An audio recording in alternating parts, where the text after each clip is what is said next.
మన గోధుమలు, జొన్నలు, సజ్జలు, కొర్రలు, అరికలు, సామలు, బ్రౌన్ రైస్ వీటిలో ఫైబర్ లభిస్తుంది, పీచు పదార్థం. అలాగే మనకి రీఫైన్డ్ కార్బోహైడ్రేట్ అంటే మనము కార్న్‌ఫ్లవర్ కానీ, మైదా వీటి అన్నింటినీ రీఫైన్డ్ అంటారు.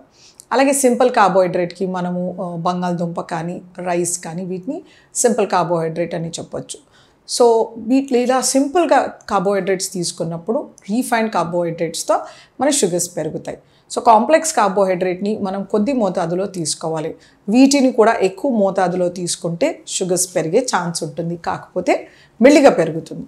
అదే మనము రీఫైన్డ్ అండ్ సింపుల్ తీసుకుంటే 1 to 2 అవర్స్లో మనకి షుగర్స్ అనేవి అలా పెరిగి మళ్ళీ పడిపోతాయి అన్నమాట. అదే మనం రీఫైన్డ్ కార్బోహైడ్రేట్స్ తీసుకున్నప్పుడు సరి అయిన అమౌంట్స్లో దాంతోపాటు మంచి ఫైబర్ తీసుకుంటే మనకి 4 అవర్స్లో ఇలా పెరిగి మెల్లిగా తగ్గుతుందన్నమాట. సో అలా పీక్ అండ్ ఫాల్ అనేది మనకి ఉండదు.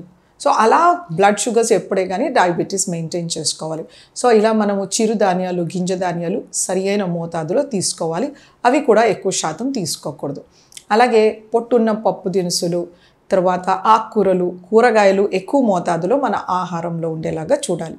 ప్రతిరోజు ఆకుకూరల్ని ఆహారంలో చేర్చుకోవాలి. పండు మనకు ఒక చిన్న టెన్నిస్ బాల్ సైజ్ అంటే సరిపోతుంది. పుల్లగా చప్పగా ఉండే సీజనల్ ఫ్రూట్స్ తీసుకుంటే మంచిది. పళ్ళ రసం తీసుకోకూడదు. అలాగే మనకి నూనెలు కొద్ది మోతాదులో తీసుకుంటే చాలు. అంటే సగటుగా మనిషికి 500 ml కానీ సగం లీటర్ సరిపోతుందన్నమాట. అలాగే పంచదార, బెల్లము, తేనె ఇలాంటివి తీసుకోవాల్సిన అవసరం లేదు మనకి.